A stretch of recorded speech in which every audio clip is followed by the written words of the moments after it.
पुरानो शैलीको राजतन्त्रले केही गर्न सक्दैन भन्ने कुरा इतिहासले सिद्ध गरेको छ। 240 वर्ष इतिहास बोकेको राज संस्था, राजाहरूले सक्रिय शासन पनि गरेका हुन्, संवैधानिक हैसियत पनि काम गरेका हुन्, संवैधानिक हैसियतमा पनि काम गरेकै हुन्, तर सुशासन दिन नसकेकै कारणले गर्दा उनीहरूका विरुद्ध चाहे देशभित्र आन्दोलन भएको होस्, चाहे विदेशीहरूको षड्यन्त्रबाट होस्, विस्थापित हुनु पर्यो, विघटित भएर बस्नु परेको हो। नेकपा क्रान्तिकारी माओवादीका महासचिव मोहन वैद्य किरणले भन्नुभए जस्तै राजावादीहरू पूर्व राजा पनि रूपान्तरित भएर राष्ट्रियताको संरक्षणको निम्ति, राष्ट्रियता बचाउनको निम्ति, राष्ट्रियता सङ्कटमा परेको बेला राष्ट्रवादी बनेर सडकमा आउन सक्नु पर्दछ। रूपान्तरित भएर देशको आवश्यकता अनुसार, जनताको चाहना अनुसार देशलाई अगाडि बढाउन तत्पर भएर सहकार्य गर्ने हैसियतबाट आउन सक्नु पर्दछ। जनताका नेताहरूसँग, जनताका प्रतिनिधिहरूसँग, जनतासँग सहकार्य गर्न आउने हो भने राजालाई पनि फेरि पुनर्विचार गर्न सकिन्छ भनेर मोहन वैद्य किरणले भन्नुभएको छ।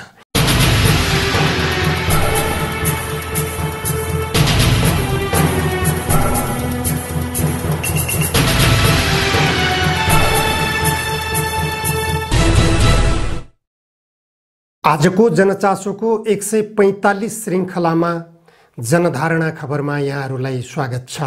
पूर्व राजाले दशैंमा दिएको सन्देशले नेपालको राजनीतिमा तरङ्ग सृजना गरिदिएको छ। राजावादीहरू हौसिएका छन् भने राजतन्त्र विरोधीहरू त्रसित पनि भएका छन्। राजतन्त्र विरोधीहरूले सडकबाट चेतावनी दिन सुरु गरेका छन् पूर्व राजालाई। पूर्व राजाको चुरीफुरी नदेखियोस् भन्दै पूर्व प्रधानमन्त्री समेत रहेका डाक्टर बाबुराम भट्टराईले वक्तव्यबाजी गरेपछि उनको चर्को आलोचना भएको छ। राजावादीहरूले डाक्टर बाबुराम भट्टराईलाई खबरदारी पनि गरिरहेका छन्। यसरी पूर्व राजाले दिएको दशैं सन्देशले मात्र यस किसिमको एउटा तनाव राजनीतिक दलका नेताहरूमा सृजना गर्छ भने राजाको सक्रियता भयो भने त्यसको परिणाम के होला भन्ने चर्चा पनि राजनीतिक बजारमा सुन्न थालिएको छ। पूर्व राजाले दशैंको मौका छोपेर केही राजनीतिक चिन्तकहरूलाई र केही सञ्चारकर्मीहरूलाई पनि भेट गरेको र केही राजनीतिक चासोका साथ संवाद गरेको कुरा बाहिरिएको छ। त्यस्ता सामाजिक सञ्जालहरूमा चर्चा भएका छन्। पूर्व राजाले राजनीतिक गतिविधिहरूमाथि चिन्ता व्यक्त गरेका छन्। राष्ट्रियता सङ्कटमा परेको भनेर चिन्ता व्यक्त गरेका छन्। जनतामा असन्तुष्टि बढ्यो भनेर चिन्ता व्यक्त गरेका छन्। पूर्व राजाको यो खालको असन्तुष्टिले गर्दा राजावादीहरूमा एक किसिमको हौसला पैदा भएको छ। पूर्व राजाको असन्तुष्टिको अभिव्यक्ति मात्रैले पनि राजावादीहरूलाई ऊर्जा दिएको छ। त्यो ऊर्जा राजनीतिक ऊर्जा हो। त्यसले पूर्व राजाको राजनीतिमा सक्रियताको सन्देश पनि दिइरहेको छ। तथापि पूर्व राजा ज्ञानेन्द्रले आफू गणतन्त्रलाई आत्मसात गरिसकेको, जनताले चाहेपछि मात्र राज संस्था पुनर्स्थापना हुन सक्छ, जनताले चाहेमा जनताको चाहना अनुसार म अगाडि बढ्न तयार छु, म जुनसुकै जिम्मेवारी वहन गर्न पनि तयार छु भनेर आफ्नो मन्तव्य दिएपछि त्यति मन्तव्यबाट मात्र राजावादीहरूमा हौसला प्राप्त भएको छ। पूर्व राजाले म गणतन्त्रलाई स्वीकार गर्दिनँ, राजतन्त्र स्थापना गर्छु, राजतन्त्र विघटन गरिनु हुँदैन भन्ने अभिव्यक्ति अहिलेसम्म दिएको सुनिएको छैन।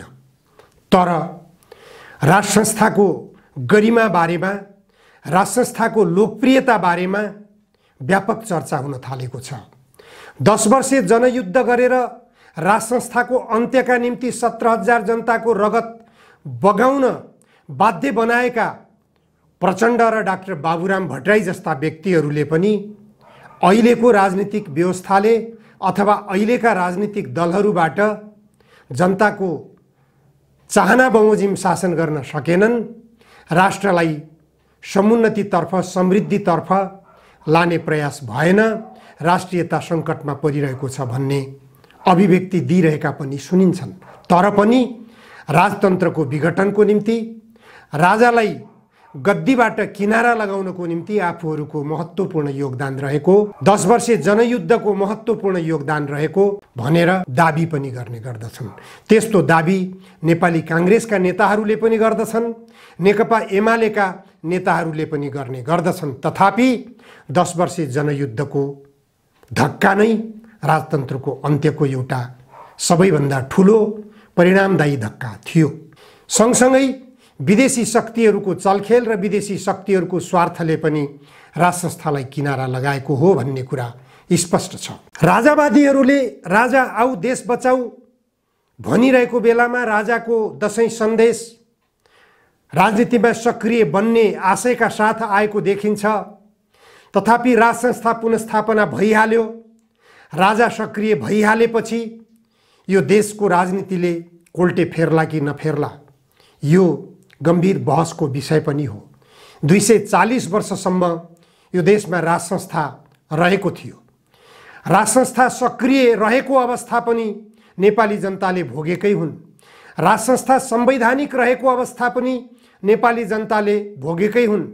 सक्रिय राजतन्त्र र संवैधानिक राज संस्थाको छहारीमा बसेर नेपालका राजनीतिक दलका नेताहरूले हरेक किसिमका पीडाहरू भोगे, निषेधका काम पनि भोगे, निषेध भोगे र सहभागिता पनि पाए। तर सहभागिता पाउँदा पनि संवैधानिक राजाको हैसियतमा रहेका राजाले राजनीतिक दलका नेताहरूलाई कुनै रोकटोक गरेनन्। त्यो बेला नेपालका सबै उद्योगहरू बिक्री गर्ने काम संवैधानिक राजतन्त्र कालमै भएको थियो। बरु सक्रिय राजतन्त्र कालमा राजा महेन्द्रले नेपालमा औद्योगिकरणको लहर ल्याएका थिए, राष्ट्रियताको जग बसालेका थिए, क्रान्तिकारी भूमि सुधार कार्यक्रम लागू गरेका थिए, नेपालमा रोजगारी सृजना गरेका थिए। सक्रिय राजतन्त्रले देशलाई स्थिरतातर्फ लगेको थियो। राजनीतिक स्वतन्त्रताको अभाव बाहेक, अभिव्यक्ति स्वतन्त्रताको अभाव बाहेक, लेखकीय स्वतन्त्रताको अभाव बाहेक, प्रेस स्वतन्त्रताको अभाव बाहेक हरेक क्षेत्रको परिपूर्ति सक्रिय राजतन्त्रले नेपालमा महसुस गराएको थियो। जनताले त्यो महसुस गरेका थिए। सुरक्षाको अनुभूति गरेका थिए। असुरक्षाको अवस्था थिएन देशमा। राजावादीहरू हौसिएका थिए। तर राजा महेन्द्रको त्यो बेलाको सफलता राष्ट्रिय स्वाधीनतालाई बलियो बनाउने, राष्ट्रियतालाई बलियो बनाउने, क्रान्तिकारी भूमि सुधारलाई सक्रियता साथ कार्यान्वयन गर्ने काममा राजा महेन्द्रले प्राप्त गरेको सफलता, राजा महेन्द्रको चाहनाले, राजा महेन्द्रको विवेकले, राजा महेन्द्रले गरेर मात्रै भएको होइन भन्ने कुरा सबैले बुझ्न जरुरी छ। त्यो बेला राजा महेन्द्रलाई साथ दिने पात्रहरूको सम्झना गर्नुपर्ने हुन्छ। त्यो बेला राजा महेन्द्रलाई साथ दिने पात्रहरूको केही चर्चा गर्न पर्ने हुन्छ। राजेश्वर देवकोटालाई सम्झना गरौँ, जोसँग राजनीतिक भिजन थियो, राष्ट्रियता सम्बन्धी चिन्तन थियो, उनीसँग जनताको हितमा केही काम गर्ने चिन्तन थियो। त्यसै गरी पूर्व राजा महेन्द्रले पञ्चायती व्यवस्था देशमा लागू गर्ने बेला डाक्टर तुलसी गिरी थिए साथमा। डाक्टर तुलसी गिरी नेपाली काङ्ग्रेसबाट राजाको साथमा आएका थिए। त्यसै गरी नेपाल कम्युनिस्ट पार्टीका महासचिवको हैसियतमा रहेका डाक्टर केशरजंग रायमाझी थिए महेन्द्रसँग। उनीसँग जनताको हितमा कसरी काम गर्ने, राष्ट्रको हितमा कसरी काम गर्ने भन्ने दृष्टिकोण स्पष्ट थियो। त्यो दृष्टिकोण नेपाली काङ्ग्रेसबाट आएका तुलसी गिरीबाट होस्, नेपाल कम्युनिस्ट पार्टीबाट आएका डाक्टर केशरजंग रायमाझीबाट होस्, राजा महेन्द्रले लिएका थिए। सँगै राष्ट्रवादी भिजन भएका राजेश्वर देवकोटाको साथ अवश्य पनि थियो। कमलराज रेग्मीको साथ राजा महेन्द्रले पाएका थिए। यस्ता व्यक्तित्वहरूबाट सहयोग पाएकै कारणले गर्दा राजा महेन्द्रले सफलता प्राप्त गरेका थिए। नेपाललाई राष्ट्रियताको सवालमा बलियो बनाएका थिए। विदेशी शक्तिहरू सामु झुक्नु नपर्ने अवस्थामा पुर्याएका थिए। नेपाललाई संयुक्त राष्ट्रसङ्घको सदस्य बनाएका थिए। तराई क्षेत्रमा पहाडियाहरू र मधेसीहरू मिलेर बसुन् भन्नको निम्ति पुनर्वासको योजना लागू गरेका थिए। यसरी पूर्व सैनिकहरूलाई तराई क्षेत्रमा पनि बसोबासको व्यवस्था मिलाएका थिए भने पहाडी जिल्लाहरूमा, हिमाली जिल्लाहरूमा पनि तराईवासी नागरिकहरूलाई पनि बसोबासको व्यवस्था मिलाएका थिए। यसरी तराई, पहाड, हिमाललाई मिलाएर बसाउने क्रममा पूर्व राजा महेन्द्रले देशको राजनीतिलाई अत्यन्त कुशलतापूर्वक सञ्चालन गरेका थिए। के त्यो चातुर्यता अहिलेका सम्भावित राज संस्थाको जिम्मेवारी पाउने व्यक्तिहरूबाट हुन सक्छ? पूर्व राजा ज्ञानेन्द्रले पनि राजगद्दी प्राप्त नगरेको होइन। राजकाज सञ्चालन गर्ने क्रममा पूर्व राजा ज्ञानेन्द्रबाट भएका कमजोरीहरू अहिले औँल्याएर कुनै अर्थ छैन। तर राजा आऊ देश बचाऊ भन्नेहरूले सम्झना गर्न सक्नुपर्दछ। राजा आएर गर्न केही पनि सक्ने होइनन्, गर्ने राजनीतिक कर्मीहरूले नै हो, राजनीतिक व्यक्तित्वहरूले नै हो, नेपाली जनताको प्रतिनिधिले नै हो। त्यसकारण राजाले विश्वास गर्ने व्यक्ति को हो? कमल थापा हो। कमल थापाले एमसीसी बारेमा के बोलिरहेका छन् त्यो राम्रोसँग बुझ्न सक्नुपर्दछ। एमसीसी को महत्त्व नबुझ्नेहरू मूर्ख हुन् भनेर कमल थापाले अभिव्यक्ति दिएका छन्। यिनै कमल थापा पूर्व राजा ज्ञानेन्द्रले सक्रिय शासन गरेका बेला गृहमन्त्रीको जिम्मेवारीमा थिए। यिनै कमल थापाले चलाएको गोलीबाट मारिएका नागरिकहरूको हत्याको अभियोग कसको थाप्लामा लाग्यो? त्यो पूर्व राजा ज्ञानेन्द्रको थाप्लामा लाग्यो। ज्ञानेन्द्रले त्यो अपजस पाए, तर कमल थापालाई गणतन्त्र आए पनि फाप्यो। राजतन्त्रकालमा गृहमन्त्री मात्र भएका कमल थापा गणतन्त्र आइसकेपछि उपप्रधानमन्त्री समेत बन्न पुगे। त्यसैले अहिले आफूलाई राजावादी भन्ने कमल थापा हुन् अथवा गणतन्त्रवादी भन्ने केपी ओली हुन् अथवा मधेसवादीको हक र हितको निम्ति काम गरिरहेको छु भन्ने महन्त ठाकुर हुन्, यिनीहरूको संयोजन कसरी भइरहेको छ यसबाट पनि आकलन गर्न सकिन्छ। राजा सक्रिय भएर आए, राज संस्था पुनस्थापना भएर गयो भने सक्रिय बन्ने कमल थापाहरू हुन्, सक्रिय बन्ने महन्त ठाकुरहरू हुन्, सक्रिय बन्ने केपी ओलीहरू नै हुन्, जसले गणतन्त्र प्राप्तिको आन्दोलनलाई बैलगाडाबाट अमेरिका पुगिँदैन भनेर व्यङ्ग्यात्मक टिप्पणी गरेका थिए र 3.5 वर्षसम्म कम्युनिस्टको आवरणमा देशमा शासन गर्ने क्रममा कम्युनिस्ट पार्टीहरूले देशमा समाजवाद ल्याउन सक्दैनन्, कम्युनिस्टहरू भ्रम हुन्, यिनीहरूप्रति विश्वास हुँदैन भन्ने विश्वास जनतामा छर्ने काम गरे। कम्युनिस्टहरूप्रति अविश्वास पैदा गराउने काम केपी ओलीले गरे। यो किन गरियो? राज संस्थाको लोकप्रियता बढाउनको निम्ति गरिएको हो। प्रचण्डले जति पनि सामन्तवादी शैलीका कामहरू गरिरहेका छन्, 10 वर्षे जनयुद्ध गरे, इन्डिया विरुद्ध इन्डियन हस्तक्षेपका विरुद्ध सुरुङ युद्धको घोषणा गरे, तर त्यही इन्डियासँग लम्पसार परिरहेका छन्।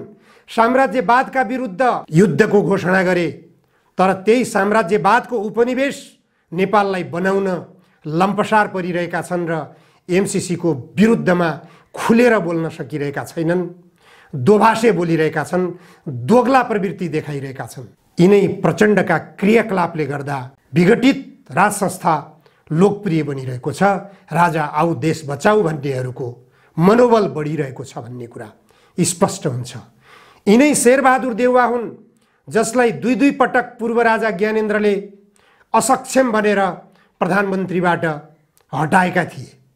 अहिले फेरि वामपन्थी दलहरूको सहयोगमा, वामपन्थी दलहरूको बैसाखी टेकेर सत्तामा पुगेका शेरबहादुर देउवाको कार्यशैली हेर्दा, उनको गतिविधि हेर्दा उनले नेपाललाई अमेरिकी साम्राज्यवादको उपनिवेश बनाउनुलाई नै आफ्नो सफलता ठानिरहेका छन्।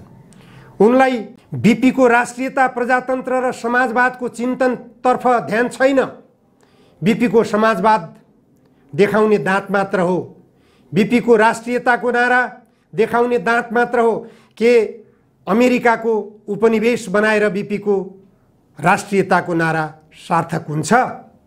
अमेरिकाको उपनिवेश बनाएर र नेपालको जलसम्पदा जति सबै भारतको जिम्मामा लगाएर भारतको गोरखपुरमा जलसम्पदाको भण्डारण गरेर नेपाललाई समाजवादमा लान सकिन्छ? अनि गृह मन्त्रालयबाट सडकमा विदेशी मित्रहरूका विरुद्धमा नाराबाजी नगर, एमसीसीका विरुद्धमा नाराबाजी नगर, अभिव्यक्ति स्वतन्त्रता तिमीलाई यो विषयमा छैन, तिम्रा हातमा हतकडी लगाउने छौँ भनेर वक्तव्यबाजी गरेर चेतावनी दिने, अभिव्यक्ति स्वतन्त्रतामा अंकुश लगाउन खोज्ने र जनताका टाउका सडकमा फुटाल्ने, यही हो प्रजातन्त्रको प्रवृत्ति, यही हो लोकतन्त्रको प्रवृत्ति। यिनै शेरबहादुर देउवा, प्रचण्ड, केपी ओली यिनीहरूको शासन गर्ने शैलीले गर्दा राजा आऊ देश बचाऊ भन्न नेपाली जनता बाध्य भइरहेका छन्।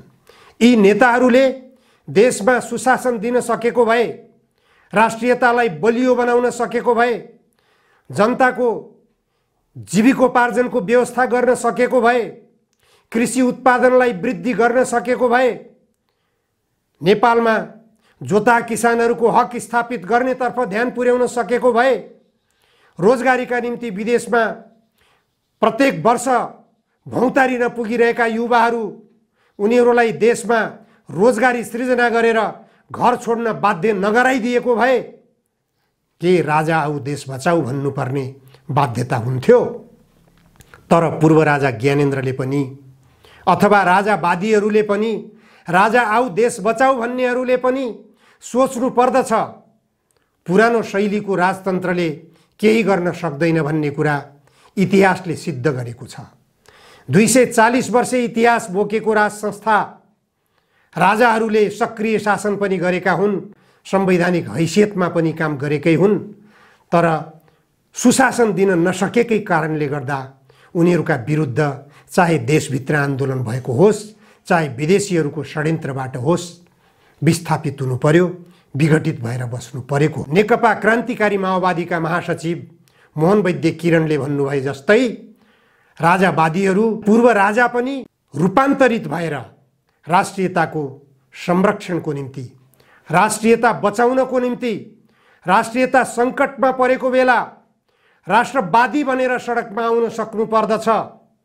रूपान्तरित भएर देशको आवश्यकता अनुसार, जनताको चाहना अनुसार देशलाई अगाडि बढाउन तत्पर भएर सहकार्य गर्ने हैसियतबाट आउन सक्नु पर्दछ। जनताका नेताहरूसँग, जनताका प्रतिनिधिहरूसँग, जनतासँग सहकार्य गर्न आउने हो भने राजालाई पनि फेरि पुनर्विचार गर्न सकिन्छ भनेर मोहन वैद्य किरणले भन्नुभएको छ।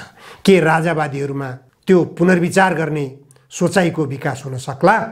अथवा फेरि पनि हिजोको पुनरावृत्ति गर्ने, कमल थापा प्रवृत्तिको पुनरावृत्ति गर्ने, सूर्यबहादुर थापा प्रवृत्तिको पुनरावृत्ति गर्ने, यो देशमा अभिव्यक्ति स्वतन्त्रतालाई वञ्चित गराउने, वैचारिक स्वतन्त्रतालाई निषेध गर्ने, विरोधीहरूलाई निषेध गर्ने र फेरि देशलाई मण्डलीकरण गर्ने, त्यसतर्फ जाने हो?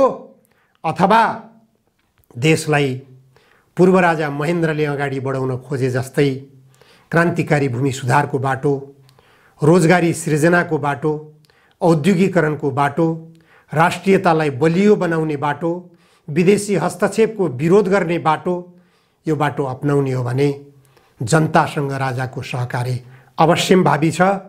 त्यो समय आइसकेको छ। संसदवादी धारका राजनीतिक दलका नेताहरूले संविधानको प्रस्तावनामा लेखिएको गन्तव्य समाजवादको यात्रालाई यदि बुद्धिमानीपूर्वक ढङ्गले, इमान्दारितापूर्वक त्यसलाई पछ्याउन सक्दैनन् र वैज्ञानिक समाजवादतर्फको क्रमभङ्गतालाई पछ्याउन सक्दैनन् भने नेपाली जनताले परिवर्तन चाहेका छन्। परिवर्तन नै नेपाली जनताको चाहना हो। त्यो चाहनालाई कसैले परिवर्तनको वेगलाई, परिवर्तनको रफ्तारलाई, परिवर्तनको गतिलाई कसैले पनि रोक्न सक्दैन। विज्ञानले पुष्टि गरेको कुरा हो। विज्ञान विरुद्ध कोही जान खोज्यो भने त्यसको पतन अवश्यम्भावी छ। आजलाई यति मात्र। धन्यवाद।